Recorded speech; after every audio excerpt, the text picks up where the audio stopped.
Ele aqui. Aí, muito bem. Bom, nós vamos hoje passar um texto de julho de 1864, chama Castigo pela Luz. É bem interessante aqui, deixa eu compartilhar. Você quer fazer a leitura, Soraya? Ou você quer...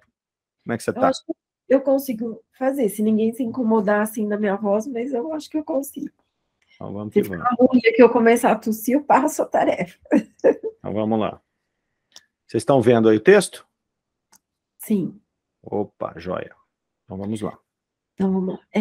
Julho de 1864. Castigo pela Luz. 9. Numa das sessões da Sociedade Espírita de Paris, em que se havia discutido a perturbação que geralmente se segue à morte, um espírito manifestou-se espontaneamente à senhora Costel, pela comunicação que se segue, que ele não assina. Por que falais da perturbação? Por que essas palavras vãs? Sois sonhadores e utopistas. Ignorais completamente as coisas de que vos pretendeis ocupar. Não, senhores, não existe a perturbação, salvo talvez em vossos cérebros. Estou tão recentemente morto quanto possível e vejo claro em mim, ao meu redor e em toda parte. Subir um pouquinho, Soraya, só um minuto. Tá joia. A vida é uma lúgubre comédia. Desajeitados os que se fazem retirar da cena antes de cair o pano. A morte é um terror, um castigo, um desejo, conforme a fraqueza ou a força dos que a temem, a desafiam ou a imploram. Para todos, ela é uma amarga irrisão. A luz me ofusca e penetra como seta aguda e sutileza de meu ser. Aqui acho que está junto. Castigaram-me pelas trevas da previsão e pensaram castigar-me pelas trevas do túmulo, ou assanhadas pelas superstições católicas. Ah, sois vós, sonhadores, que sofreis a escuridão, e eu, o degradado social ou pária, ou pairo acima de vós. Eu pairo acima de vós. Eu quero continuar eu mesmo, forte pelo pensamento, desdenho os avisos que ressoam ao meu redor. Vejo claro um crime, é uma palavra. O crime existe por toda parte. Quando ele é praticado por massas de homens, glorificam-no. No particular, ele é odiado, absurdo.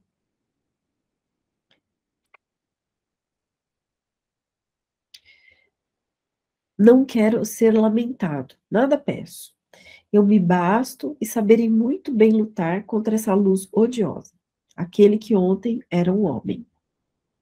Bom, muito bem. Então, o que acontece aqui com essa comunicação aqui? Eles estavam, então, tratando ali da questão da perturbação pós-morte, né? E esse espírito vem e faz essa comunicação, meio que contestando esse conceito, que é um conceito extremamente divulgado, né? E muito quase que unânime, né? Entre os espíritos, falar dessa perturbação. A gente sabe que essa perturbação ela varia de espírito para espírito, pode durar segundos ou séculos, como nos diz Kardec, no Livro dos Espíritos, mas aqui nesse caso esse espírito se apresenta e vai dizer que essa perturbação aqui não é nada além de coisa da cabeça deles, que ela não existe de fato, uma vez que ele é recém-desencarnado e ele não passou por esse processo de perturbação. Então ele já vem fazer essa colocação aqui inicialmente, né? Ele vem falar que ele vê com clareza tudo que está à volta dele, tudo que está ao redor dele. Claro que está que aqui a gente não tem como afirmar que esse espírito não tenha passado por perturbação. Talvez ele passou e nem sabe, né? Mas ele está colocando isso aqui em xeque. Mas isso não é o mais interessante aqui, né? O mais interessante é que ele começa a falar que a questão da morte, né? Que a morte ela é um castigo, um desejo, uma fraqueza, dependendo de quem a vê ali, mas que para todos, no final, ela é uma amarga irrisão, né? Ou seja, uma chacota, uma zombaria. Ele está colocando aqui o fato de que a morte não existe, na verdade, né? A gente imagina, muitas pessoas imaginam ainda, né, várias coisas da morte, mas, na verdade, essa continuidade aí é só os espiritualistas que têm essa visão clara da gente manter a nossa individualidade ali e prosseguir. Ele vai colocar aqui que ele esteve preso, então ele vai falar, vocês tentaram me aprisionar nas prisões terrenas e depois tentaram me castigar também com a prisão da morte. Né? E, na verdade, não existe isso. Ele vai falar das superstições católicas aqui. É porque as superstições católicas, ele vai discorrendo aqui, vai demonstrando que ele era um criminoso, né, aqui na Terra, e para um criminoso, o que vai acontecer? Ele vai, segundo as superstições católicas, a doutrina católica, ele iria para o inferno, ele iria para um lugar horroroso ali, onde seria preso e castigado. E ele se vê livre, né? Ele se vê livre ali, ele tem clareza do que ele está vendo, ele tem clareza do espírito dele, ele tem clareza que ele está desencarnado, né? E aí ele vai falar, sois vós que sofreis a escuridão. Então ele está colocando como se a condição dele fosse uma condição também de todos os espíritos que desencarnam, né? E isso, na verdade, é uma ignorância da parte dele, porque com ele aconteceu dessa maneira, mas com vários outros acontece de maneira diferente, onde a maioria entra nesse estado de perturbação ali. Ele demonstra aqui uma arrogância muito grande, né? Onde ele vai falar que ele quer continuar sendo ele mesmo, que ele se basta, e ele é pretensioso, a Lucélia está falando ali, ele não passa de um ser, não passa a ser pretensioso. Sim, ele é um pretensioso, ele acredita que ele tem domínio sobre ele mesmo. Mas é interessante que ele vai colocar aqui, ó, quando ele fala que quem sofre na escuridão são aqueles que estavam comentando ali na Sociedade Espírita de Paris, ele vai falar, eu pairo acima de vós. Então ele se acha melhor ali, né? Eu quero continuar eu mesmo, forte pelo pensamento. E aí ele fala a frase, né? Ó, desdenho os avisos que ressoam ao meu redor. Né? Então, vejo claro, né? Mas o crime é uma palavra apenas. Então ele tinha avisos, ele tinha essa visão clara, mas ele, de alguma forma, ele tinha avisos, orientações, chamados ali que o estavam trazendo para a realidade, né, de ele ser um criminoso. Então ele vai falar que desdenha esses avisos aqui, né, que o crime é praticado por toda parte, né? Então ele vai colocar depois na última frase, ó, eu não quero ser lamentado, eu nada peço, eu me basto e saberei muito bem lutar contra essa luz odiosa. Então, quer dizer, ele está incomodado com esse processo. Ele está desperto, né? Ele está se entendendo desencarnado, mas ele tem ali esses avisos que ressoam para ele, falando do crime que ele cometeu, e ele está lutando contra essa luz, né, odiosa, que ele chama. Então é bastante interessante aqui a gente observar essa comunicação, até porque Kardec vai agora fazer uma observação e depois ele vai pedir orientação, né, dos guias espirituais ali que acompanhavam eles naquele momento, para que eles discorressem um pouco sobre essa situação que é inusitada. Né? A gente sempre vê esses espíritos desencarnados aí nesse processo de perturbação. E esse aqui, ele tem uma clareza, né, e ele traz uma coisa interessante, que é aquilo que normalmente é a bênção para os espíritos, que é poder enxergar essa luz, poder fazer contato com outros seres mais elevados, para esse é um incômodo. Então vamos ver o que eles vão colocar aqui nessa sequência. Alguém quer falar alguma coisa desse primeiro trecho aí? Ô, Mário, a sensação que a gente tem, assim, tipo, eu me dei bem, né? Eles acharam que eu ia uma coisa muito ruim, mas eu me dei bem, eu ainda estou melhor que vocês. É uma constatação, acho que talvez que não correspondeu àquilo que pregaram para ele, né? E eu acho que é isso que ele coloca em xeque, né? E por isso essa dificuldade de aceitar a luz, né? Então, assim, eu acho que é isso. Ele fala, ué, vocês falaram um monte de coisa, eu tô aqui, né? Me dei bem. Então, eu fui para uma condição, inclusive, né, na cabeça dele, eu tô melhor que você. Eu achei interessante. Ele é presunçoso mesmo, né? Ele é um espírito muito orgulhoso, individualista, né? É tão orgulhoso que prefere falar assim, né? Mas no fundo ele sabe que ele está lascado. O interessante é que essa luz incomoda, né? Ele vê tudo ali, ele quer se passar por um espírito como a Soraya colocou aí, né? Que digamos, driblou esse tipo de penalidade, mas ele está sendo, de alguma maneira, penalizado ali, né? Ele tá sentindo esse sofrimento, tanto que ele está lutando contra ele, né? Ele está lutando contra ele ali. Mais algum comentário? Senão a gente vai ali para o texto novamente. Então vamos lá. Espera aí que eu estou voltando aqui.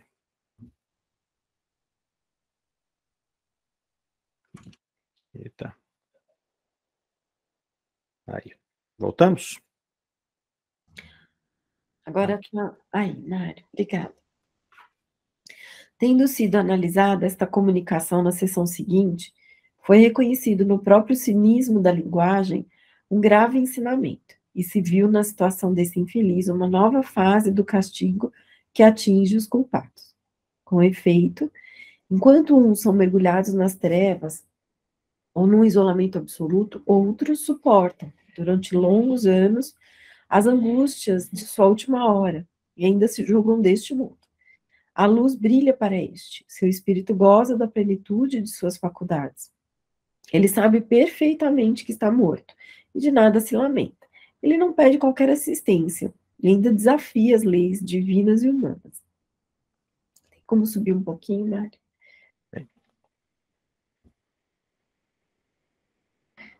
Então, aqui. Será, então, que ele escaparia da punição? Não. O que acontece é que a justiça divina se realiza sob todas as formas, e o que para uns constitui alegria, para outros é um tormento. Essa luz é o suplício contra o qual ele se obstina, e malgrado o seu orgulho, ele o confessa quando diz, eu me basto, e saberei muito bem lutar contra essa luz odiosa. Nesta outra frase, a luz me ofusca e penetra, como seta aguda a sutileza de meu ser. As palavras sutileza de meu ser são características. Ele reconhece que seu corpo é fluídico e penetrável pela luz, da qual não pode subtrair-se, e essa luz o traspassa como seta aguda. Solicitados a dar sua apreciação sobre o assunto, nossos guias ditaram as 3 comunicações seguintes que merecem séria atenção. Ok. Essa observação de Kardec aí, ela vai nos trazer uma ponderação, né, de que, de fato, é uma nova, ele chamou de nova fase ali de castigo, né, uma nova forma que o espírito tem de demonstrar essa perturbação. Porque o estado dele é um estado de perturbação. Só não é o estado como é descrito, porque aí Kardec vai colocar aqui para nós que são diversos esses tipos, né, de perturbação e de sofrimento desencarnados ali. Então ele vai falar que alguns ficam nas trevas ou no isolamento. Então nós já até estudamos casos aqui em que o espírito, não sei se vocês se lembram de um espírito que tinha sido um assassino, que ele ficava numa casa e que ele não conseguia sair daquela casa, e quando ele saía, ele se sentia isolado, ele se sentia como se ele estivesse no vazio, no nada. Então esse aqui é um dos casos que Kardec coloca. Outros ali ficam obitando nas angústias da sua última hora. A gente vê muitos casos de suicidas relatando isso, né? Então, aquela pessoa que se jogou de um prédio, ele fica naquela monoideia dele estar se jogando. É um caso também que acontece. Depois ele vai falar aqui, aqueles que ainda se julgam nesse mundo. Também nós estudamos aqui um caso bem longo, até por várias semanas, daquele espírito que não se julgava morto. Lembra? O espírito ele não tinha noção de que ele tinha morrido. Então, tudo isso são aspectos da perturbação e aspectos desse sofrimento, nas suas diversas faces, né? Que cada espírito vai passar por ele. Então, não há uma regra, a gente sempre coloca isso aqui, né? Não existe uma regra que a gente possa determinar exatamente, quando essa pessoa desencarnar, esse espírito vai passar por A, por B ou por C, porque tem várias situações que, dependendo de uma série de circunstâncias, o espírito vai passar. O Kardec enumera 3 para nós aqui e está nos apresentando a 4ª, que é essa situação do espírito ter a clareza de que ele está desencarnado, dele se saber como espírito, né? Ele enxerga essa luz, que muitos ficam nas trevas, não conseguem enxergar nada ali, né? Mas ele também está em perturbação ali, ele está em sofrimento, né? Lá, Lucélia está fazendo uma ponderação. Podemos dizer que cada um passa o que mais teme? Não sei se seria bem o que mais teme, viu, Soraya, Lucélia? Mas não sei. Vocês acham que pode ser o que mais teme? Eu penso que não. O que vocês Não, acham?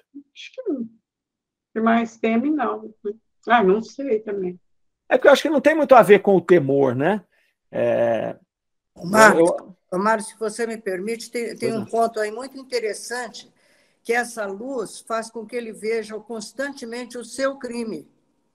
Perfeitamente. Então, esse é o desespero dele. Ele falou assim, mas todo mundo tem crime, todo mundo tem crime. Então, a luz o obriga a visitar o crime dele o tempo todo. Perfeitamente. Tanto que ele fala dos avisos, né, Alcione? Ele fala aqui, ó, que eu desdenho os avisos que ressoam ao meu redor. Então, esses avisos são justamente essa lembrança desse crime, né?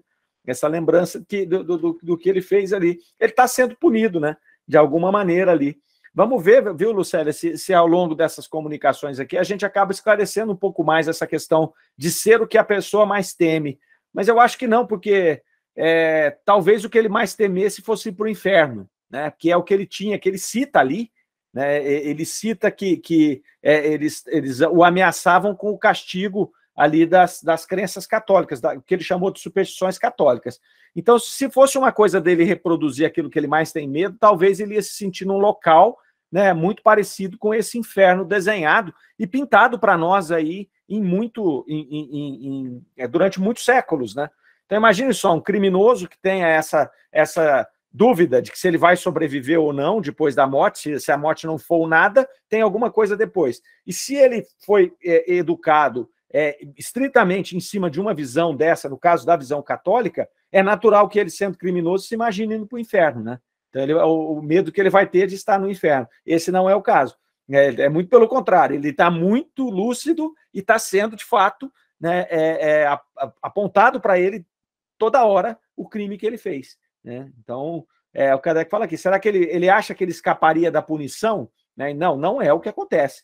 Ele não escapa, né? E aqui Kardec faz uma pontuação, que nós até falamos agora mesmo, que o que é alegria para uns, que é você poder ver essa luz, que é você poder ter essa clareza de que você está vivo, para ele é um tormento, né? Para ele é um tormento.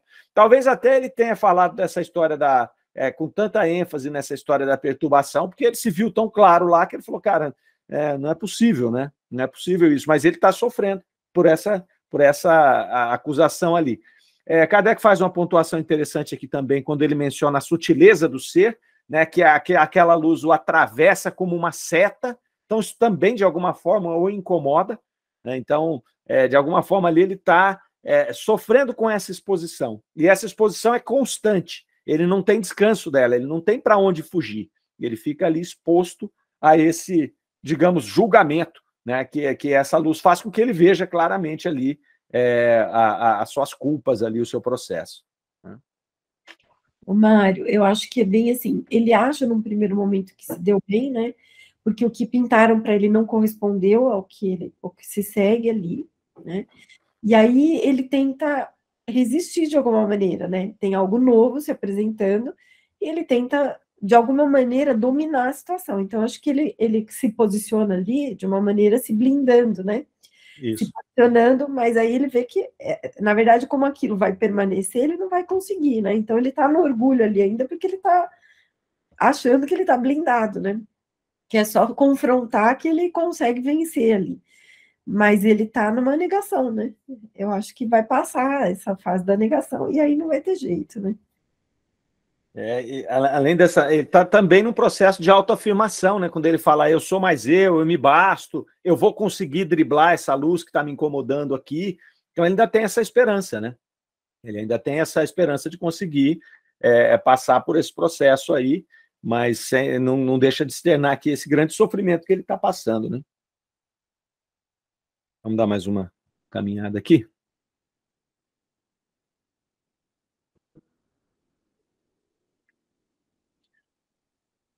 Sumiu de novo. Tá aparecendo a tela do seu Drive pra gente, Márcio. Aí. Eu estou apanhando aqui dessas duas contas abertas, mas já a gente se acha. Tá certo. Vamos lá. Agora é uma comunicação aqui do médium senhor Didier. Então, vamos lá. Há provações sem expiação, como há expiações sem provação. Evidentemente, na erraticidade, Do ponto de vista das existências, os espíritos estão inativos e à espera. Contudo, podem espiar, tendo em vista que o seu orgulho, bem como a tenacidade formidável e intratável de seus erros, não os retém no momento de sua ascensão progressiva. Tendes um exemplo terrível na última comunicação, relativamente ao criminoso, que se debate contra a justiça divina que o constringe, depois da dos homens. Neste caso, então, a expiação, ou antes, o sofrimento fatal que os oprime, em vez de beneficiá-los e de lhes fazer sentir a profunda significação de suas penas, exalta-os na revolta e lhes faz soltar esses murmúrios que as escrituras, em sua poética eloquência, chamam de ranger de dentes. Imagem, por excelência, símbolo do sofrimento abatido, mas insubmisso, perdida na dor, mas cuja revolta ainda é excessivamente grande. Aí precisa subir um pouquinho, né? Para recusar-se a reconhecer a verdade da pena e a verdade da recompensa. Os grandes erros, muitas vezes, e mesmo quase sempre, se prolongam no mundo dos espíritos. Do mesmo modo, as grandes consciências criminosas. Ser dono de si mesmo, a despeito de tudo, e pavonear-se diante do infinito, assemelha-se a essa cegueira do homem que contempla as estrelas e que as toma por arabescos de um teto, como acreditavam os gauleses do tempo de Alexandre. Ao infinito moral. Miserável é aquele, ínfimo é aquele que, sob o pretexto de continuar as lutas e as fanfarronadas abjetas da terra, não vê mais longe no outro mundo do que aqui embaixo. A esse a cegueira, o desprezo dos outros, a egoísta e mesquinha personalidade e a estagnação do progresso. É muitíssimo certo, ó homens, que existe um acordo secreto entre a imortalidade de um nome puro deixado na terra e a imortalidade que guardam realmente os espíritos em suas provações sucessivas. Lamennais. É isso? Lamennais. Lamennais, não é? Né? Lamennais. Lamennais, né? Esse espírito aí. Bom, interessante aqui, essa primeira frase que ele fala aqui, ó, aprovações sem expiação como a expiação sem provação, Kardec vai falar para nós aqui num comentário já na sequência, tá? Então nós não vamos comentar sobre ela não, para a gente ver o que Kardec está falando. Mas ele vai colocar ali que, o Lamennais vai colocar aqui do ponto de vista das existências ali, normalmente a gente imagina os espíritos inativos e esperando a reencarnação, né? Então, eu já ouvi muitas vezes a pessoa falar que você não espia no plano espiritual, que você não evolui no plano espiritual, que você depende exclusivamente da encarnação para fazer isso, né? Mas aqui, vários espíritos vão nos mostrar que não é bem assim, né? É claro que a encarnação, ela acelera muito o processo, ela vai fazer com que a gente possa passar pelas provas, né? Vai também fazer com que a gente passe pelas expiações, enfim, e vai realmente, ela é um ponto necessário para a nossa condição espiritual. Mas na erraticidade, como nos diz Lamennais aqui, o espírito também vai poder expiar através desse tipo de sofrimento, né? Então aqui, no caso dele aqui, ó, ele está expiando porque ele está se debatendo contra a justiça divina. Ele chega ali, ele ainda está nesse processo de arrogância, nesse processo de revolta, e ele fica ali naquele momento, né, espiando aquela dor, espiando aquele processo dele. Vale o mesmo para aquele espírito que nós comentamos há pouco, que ficava na casa, aquele espírito que matou uma pessoa, e que ele ficava ali orbitando a casa em que ele cometeu o crime, né, e esse espírito sofria demais pela condição dele, né, de ficar ali naquele monopensamento, de não poder se afastar, porque ele relata que quando ele se afastava, ele caía num vazio, num vácuo, e ele tinha que voltar. Então, ele imaginar que isso é eterno é o grande sofrimento para ele também, né, porque ele acha que o crime dele não tem remissão. Esse cidadão aqui, segundo Lamennais vai dizer, vai acontecendo a mesma coisa com ele, né? Essa luz que vai oprimindo tanto esse indivíduo, ela vai, e juntamente com essa revolta, que ele não consegue dar o braço a torcer, de que ele está errado, que ele é um criminoso, que ele tem que se corrigir, ele vai espiando ali de alguma maneira esse processo aqui, né, pelo fato dele não reconhecer esta verdade. E aí o Espírito fala uma coisa aqui que me chamou bastante atenção quando eu estava lendo, que ele vai falar que os grandes erros, né, e mesmo quase sempre os grandes erros e deixa eu ver aqui. Os grandes erros, muitas vezes, e mesmo quase sempre, se prolongam no mundo dos espíritos. Do mesmo modo, as grandes consciências criminosas.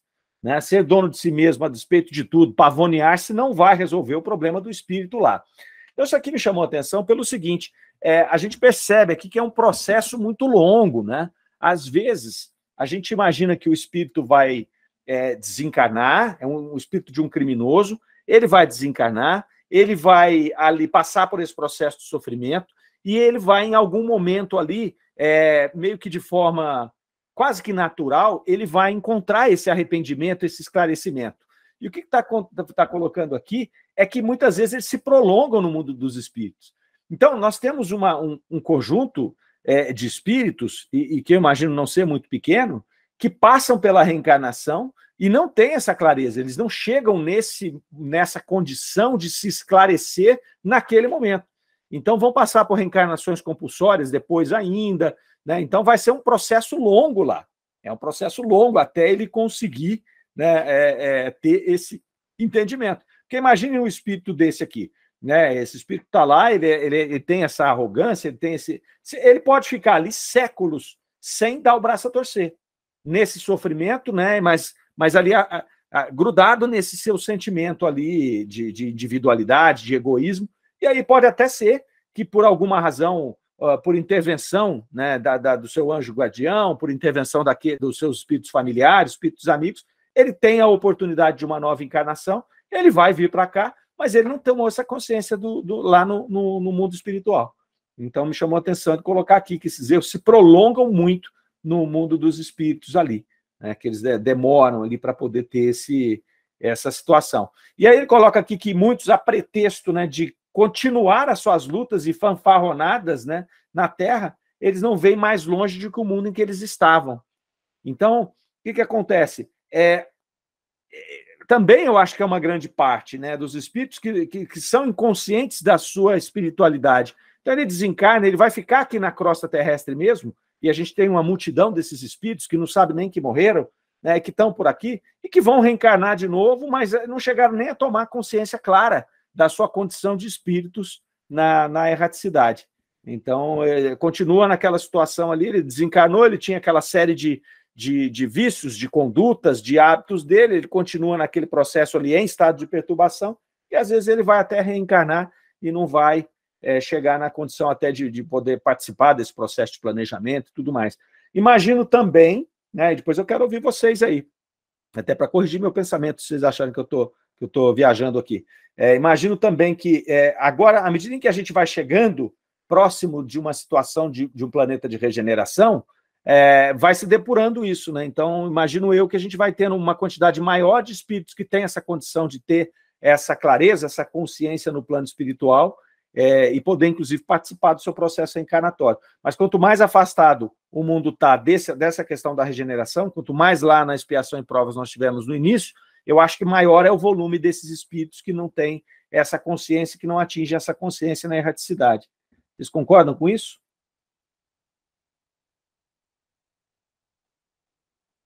Mário, eu lembrei daquele livro Missionário da Luz, o Gregório, né? Ele chefiava umbral, tinha muitos espíritos sob o comando dele, né? Então, você vê depois aquela intercessão da mãe dele, mas ele ficou no mal por muitos anos ali, ou séculos, não sei, né? Perfeitamente, né? Às vezes ele fica ali e demora muito, né? Assim, muitos. Esse é um exemplo, né, do Gregório, que é um espírito que ainda conseguiu ser esclarecido, vamos dizer assim. Agora, tem muitos que não, vai por uma reencarnação compulsória, né? Então, pega ele lá, faz parte até do processo da bondade divina, né? Pega esse espírito, já reencaminha ele ali para que ele possa continuar o seu processo evolutivo, né? Mais algum comentário? Senão, vou mandando. Eles devem estar concordando comigo, né? Ou então não concordando com nada que eu falei. O Mário, Oi. então, assim, dentro daquilo que a gente está vendo, a mudança planetária, ela vai trazer, por consequência, né, o rumo dela. Então, seria uma mudança também, então, para esses espíritos que ficam aqui na erraticidade, né? Ou seja, aqui no planeta, né? Relacionados a esse planeta. É isso que você estava falando. Na medida em que a gente vai se depurando, né? Nós vamos a Terra vai se depurando, nós vamos nos depurando enquanto espíritos aqui. Aqueles que persistirem nessa condição ainda muito material, muito perturbada, naturalmente, em algum momento, eles vão acabar sendo exilados, né? Então, eles vão acabar não conseguindo mais fluidicamente se manter nesse planeta, porque o planeta vai mudando, né, o conjunto daqueles espíritos vão mudando, e esses espíritos não se encaixam mais naquela coletividade. Então, naturalmente, eles vão acabar indo para planetas ainda numa condição inferior, e aí o que a gente vai ter, por isso que você vai ter um planeta de regeneração, né, um planeta já em processo de regeneração. Porque não só o planeta, mas todos aqueles seres que estão encarnados e também desencarnados, que fazem parte ali, já estão num processo mais evoluído, que já não dependem tanto da matéria, que já tem mais essa clareza de pensamento, onde o bem já predomina sobre o mal, né? Hoje a gente ainda tem aqui um misto, né? Hoje a gente ainda tem o mal muito presente entre nós aqui. À medida em que a gente for caminhando dentro do processo de regeneração, isso vai se invertendo, até o bem se sobrepor ao mal. E aí esses espíritos que estão nessa condição acabam tendo que sair, né, dessa coletividade aqui e buscar um local mais apropriado ali, para que eles possam continuar evoluindo, né, e também nessa soberana sapiência divina, que eles ajudam também aqueles que ali estão em processo evolutivo em condição pior do que aqueles que saíram daqui, né? Pois não, dona, pode falar. Diante de tudo que você falou aí, né, que eu concordo, fiquei calada, mas eu concordei. Não tem nem como atrair os fluidos perispirituais, né? Não tem compatibilidade. Porque o planeta evolui, isso. né? Uhum. E aquele espírito, então, não tem condições mesmo de viver no planeta. Tem que sair fora. Concorda ou não? Eu falei besteira. Uma incompatibilidade, né, dona Ana? Uma incompatibilidade física com o planeta mesmo. Então, é isso, com a frequência, né, vibratória do planeta. E mesmo com os fluidos, né? São outros. Menos densos, né? Mais rarefeitos, mais purificados. Aí esse processo, né, a Lucélia está colocando, acaba sendo um processo natural, é o que a dona Ana está colocando mesmo, né?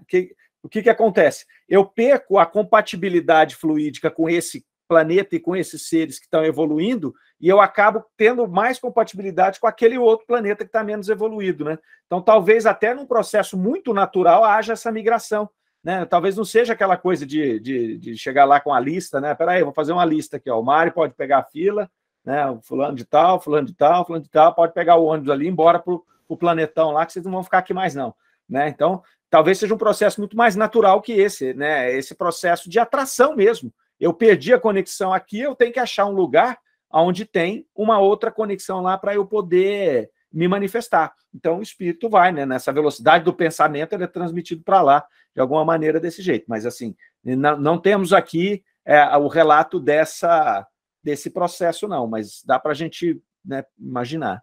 Selma, pode falar, né? Eu tenho uma pergunta. Como é que fica a vítima, a relação entre o sujeito que provocou o crime? Porque ele vai se reabilitar, ele vai se arrepender. E a vítima, como é que fica? Sérgio, eu imagino o seguinte, a vítima, muitas vezes, ela está em processo de expiação, em algumas vezes, né? Por isso que ela é vítima, ou então um processo de prova, ela escolheu essa prova até... A gente vê casos de pessoas que escolhem uma prova dessa para ficar expostos numa situação dessa, até para ajudar aqueles outros que estão ali para a evolução, né? Mas a vítima, essa é uma questão muito interessante, porque a gente tem que tomar cuidado com a questão da lei de causa e efeito, para a gente não imaginar que aquela vítima vai necessariamente ter que ressarcir daquele algoz, né? Porque senão você acaba entrando num círculo onde eu sou a vítima, então alguém pega e vai me assaltar e me mata. Eu entro em revolta e vou depois voltar para poder fazer alguma coisa com ele. Então, quer dizer, eu sou vítima 2 vezes, né? Eu estava quieto aqui, eu fui assassinado e eu ainda tenho que fazer esse processo? Não. Né? A vítima, eu acho que ela está algumas vezes atrelada a esse contexto, mas nesse processo de expiação e provas, e outras vezes ela está ali vivendo, né? Porque o que acontece? A gente vive num planeta de expiação e provas. Nosso planeta ele é um planeta ainda que nós temos o mal se sobrepondo ao bem. Então é natural que a gente esteja exposto aqui ao mal, não é? Faz parte do nosso processo. Se eu sou vítima de algum mal aqui no planeta Terra, eu estou continuando. Esse mal que eu fui vítima, o que eu não posso fazer com ele? Eu não posso me revoltar na hora que eu desencarnar a partir desse mal. Se eu consigo fazer isso, né? Isso é óbvio que se eu tenho um mérito, né? Estou construindo um pensamento aqui, é o meu pensamento apenas. Se eu tenho um mérito de já estar um pouco mais avançado no meu processo evolutivo, é natural que, ao ser vítima de um processo, né, de um crime, por exemplo, eu seja recebido no plano espiritual. Eu reconheça aqueles seres que me receberam, né? Então, também passa a ser natural, à medida em que a gente vai evoluindo, que você perceba que aquela vida, essa nossa vida que a gente está vivendo aqui, ela é um espaço muito curto, é uma experiência muito curta. Então, a gente não vai se revoltar, né? Muito pelo contrário, você vai falar, puta, graças a Deus que eu sou a vítima e que eu não sou o algoz, porque a gente está expostos aqui a isso também, né? O maior medo de um espírito quando vai reencarnar, quando a gente vê os relatos, a gente vê que o maior medo do espírito não é o medo de sofrer, não é o medo de ser vítima, é o medo de cair, não é? Ele faz aquele planejamento e ele... Qual que é o maior medo que o espírito fala? Puta, eu vou lá e não vou conseguir. É igual a gente vai fazer uma prova e fala assim, eu não vou conseguir passar nessa prova, né? Eu não vou conseguir fazer com êxito aquilo que eu planejei. Então, a vítima, eu acho que ela entra nesse contexto, né? Se ela se revolta, ela vai acabar entrando num processo que ela vai se revoltar e ela vai, de alguma maneira, ter também que fazer parte da lei de causa e efeito. É óbvio que ela pode se revoltar, ser atendida e se esclarecer. Mas se ela se revolta e entra num processo obsessivo, por exemplo, de perseguição, isso pode se arrastar por anos, né? Então, por isso também que a gente não pode generalizar. Não pode generalizar. Dizer assim, uma pessoa matou a outra, então aquela que morreu vai ser obsessora dessa aqui. Né? Não, aí você está penalizando a vítima 2 vezes, né? Então, não sei se confere o seu raciocínio com o meu aí. Oi? Marlene? Vocês estão me ouvindo? Agora estou ouvindo. Esse finalzinho. Mas eu não estou te vendo. Não? Sumi? Pelo menos para mim. Não sei se mais alguém. Está falhando aí o Mário, essa outra pessoa que está falando aí. Não está dando não voltei ainda, ouvir, não? Não voltei ainda, não? Peraí. Vocês estão me ouvindo? Eu tirei minha câmera aqui só para ver se melhora. Estão ouvindo, sim. Estão ouvindo? Vou voltar minha câmera Será e ver se que é o vocês me veem. Aí, estão me vendo agora? Estamos. Eu estou. Voltei. Tá, Soraya? E nessa pessoa que está falando, eu não tinha aí do amor. Portanto, Mário, Oi? ali procurando falar ali com o Sérgio, né? Sim. Essa lei de ação e reação, a gente só sai pelo perdão, só sai pelo cristianismo, a vivência do cristianismo, senão nós ficamos nisso eternamente. O Cristo veio exatamente dar o seu contexto, o seu programa, para a gente sair desse contexto. Perfeitamente, concordo perfeitamente, concordo plenamente com você. Vocês estão conseguindo acompanhar isso? Aqui comigo. Pode falar, dona Ana. Som e imagem, tudo bem. considerando aí o que a Alcione falou, que que fazia a cena. Muitas vezes, o vítima até não mais. Mas, lá, aquele momento, situação.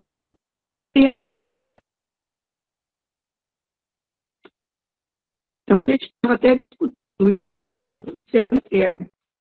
a vítima já pegou, está outra. Pelo menos, com relação a essa situação do lado de lá, o revista Espírito de fevereiro de 1800, que gosto, é um dia de que Pedro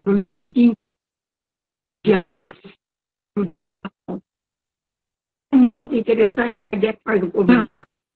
Olha, o som da Ana está quebrando totalmente. Tá? Eu não tô conseguindo ouvir também a senhora não direito, dona Ana. Ana, a gente não consegue ouvir, está tudo truncado o seu som. Acho que é o problema da internet. Então,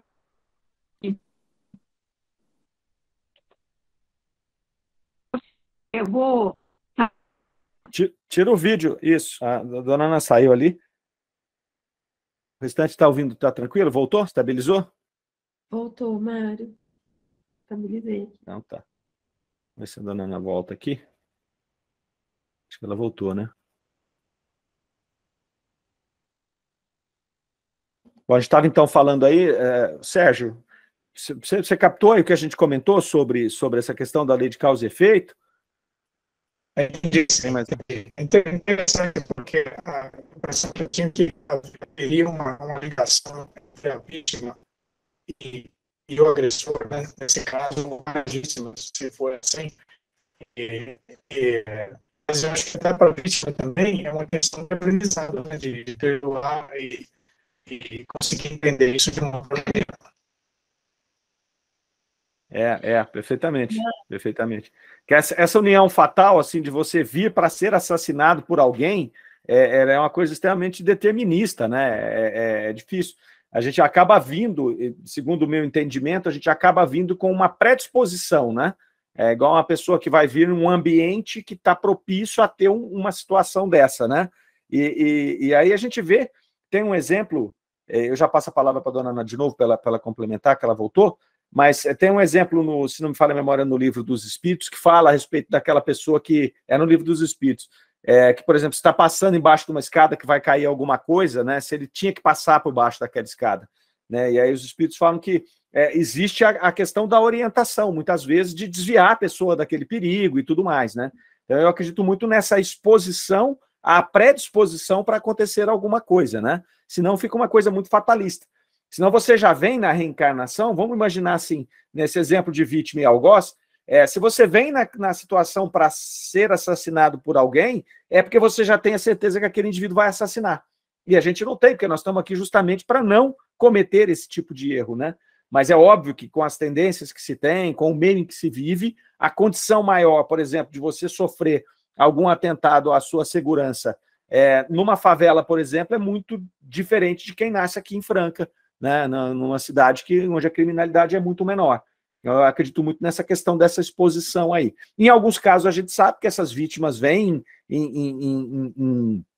ali já num litígio de vidas passadas, e isso acaba, por essa mesma situação desse litígio não ter conseguido ser resolvido, acabam tretando de novo ali e fica naquela simbiose, né?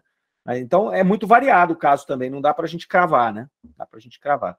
Dona Ana, quer tentar concluir o raciocínio da senhora? Então, não sei se agora vocês estão me ouvindo. Alto e claro, né? Então agora a gente pode começar de novo.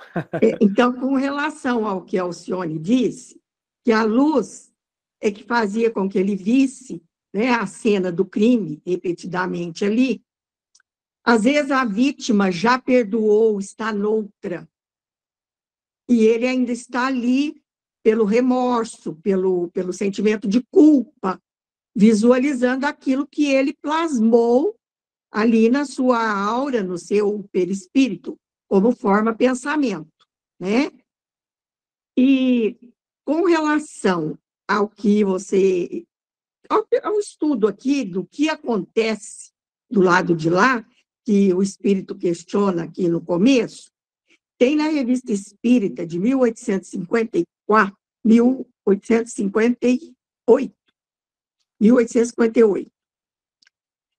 eu acho que é fevereiro, não sei, de 1858, o mito de Er, que é um diálogo entre Sócrates e Glaucon, o irmão de Platão, que consta do livro Fedro, nos diálogos lá, no quinto livro do Fedro. E é muito interessante, a Kardec faz um comentário sobre esse mito, e depois é bom vocês olharem lá para ver como é interessante esse lado de lá, como é que fica essa espera, né, para reencarnar, a travessia do rio Letes, do campo do Letes, né, onde existia um rio com as águas do esquecimento, é muito interessante mesmo. Depois vocês vão lá e ver. E tem uma palestra também que eu fiz no Luz e Amor, que deve estar lá no Spotify, Sócrates e Platão, precursores do Espiritismo, que eu comento essa introdução através do mito de Er. Tá em 58 lá mesmo. Eu me lembro quando eu fiz o programa, mas eu não lembro mais exatamente do contexto dela, não. Mas é isso. Algum comentário adicional? Pois não? Até dentro disso que a gente estava conversando, se a gente pensar a evolução na perspectiva de que é um processo individual, né, cada um de nós existe o coletivo, mas existe a perspectiva individual, né, nós temos que evoluir. Então, pensando em tudo isso que a gente está conversando, então existem as situações que dependem, essas vinculações por muitas vidas, né, muitas reencarnações a determinadas pessoas, precisa ser recíproca, né? Ou seja, se há um ódio de um lado, tem que ter o outro ali alimentando, né? Eu acho que é isso que acaba aproximando e fazendo com que essas situações se repitam. Mas quando um liberta o outro, acho que muda a lei mesmo natural, né? Eu acho que é isso que nós estamos sujeitos a essa lei natural. Então, de aproximação ou de repulsa. E eu acho que isso acaba se aplicando a essa proposta da reencarnação. Da mesma forma que, uma vez que não acontece mais essa aproximação, porque não existe o ódio recíproco, né, alguém ali se libertou daquela situação viciosa, as situações precisam se repetir para que aquela pessoa que ainda se mantém nesse estado saiba, né, possa progredir então, por outras experiências, mas que trabalhe isso que ela não consegue superar. Então, eu fico pensando que, sim, claro, N possibilidades, mas que, em linhas gerais, a gente poderia pensar dessa maneira.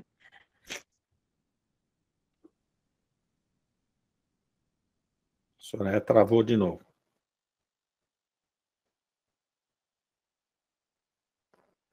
Deu para entender o que a Soraya estava colocando ali. Soraya, você voltou. Fala aí um oi para nós aí. Oi. Eu não sei onde parou, mas eu falei então das situações em que os vínculos, as aproximações dos processos reencarnatórios, eu fico pensando, que se dão por afinidades de sentimentos, ou repulsa, né? Então, se as pessoas, dois espíritos, se odeiam, né, eles vão permanecer vivendo essas experiências, porque eles têm alguma coisa que aproxima. Então, quando um deles rompe com esse ciclo vicioso, ele tem a oportunidade de seguir em outras experiências. Enquanto aqui ele fica, eu fico imaginando que ele precisa viver experiências que o façam evoluir, né? Lidar com situações semelhantes, mas com outros, mas que vão proporcionar essa evolução para ele. Então, eu fiquei pensando nesse aspecto. Então, que esse processo ele pode se dar, né, por esses vínculos ou por recursos também, né? E aí, nesse caso, o que vale para a gente são as situações que se repetem, né? Até que a gente aprenda a lição. Eu concordo plenamente com você, né? A gente tem uma certa tendência, né? A gente já também comenta muito aqui, de pasteurizar situações, né? Então, existem casos, e assim, casos que são relatados nos romances e tudo, né? Pega um romance de Emmanuel ali, você tem casos em que ele relata lá vários séculos de espíritos que caminharam juntos ali nesse processo, né? De um ajudando o outro ali, de cair, levantar e caminhar, né? Mas você tem uma infinidade de espíritos também, onde acontece esse descolamento que a Soraya falou, né? Então, um deles fica estacionado e o outro caminha, né? Então, muitas vezes esse outro pode voltar e dar a mão para esse espírito, mas se esse que ficou estacionado, ele for muito reticente, né, muito insistente naquele processo, é natural que o outro caminhe e que o outro siga, né, o seu caminho ali. Né? Senão a gente fica uma coisa entranhada que ninguém vai para lado nenhum, né? Kardec deixa isso bem claro quando ele trata das almas gêmeas, né? Que a gente não foi feito para caminhar em conjunto, que a gente tem afinidades que vão fazer a gente caminhar em conjunto, mas em alguns momentos a gente se desgarra e aí depois a gente se encontra lá na frente. Todo mundo vai se encontrar na frente enquanto espírito puro, né? Enquanto espírito já desprovido de qualquer materialidade, né? Mais algum comentário, meninos? A internet comprometeu um pouquinho aí esse final, né? Mas também já são 8 horas. Então vamos fechando aqui. Semana que vem a gente volta para falar da observação que Kardec faz sobre essa comunicação de Lamennais e as outras 2 comunicações que vão complementar o nosso caso. Tá certo?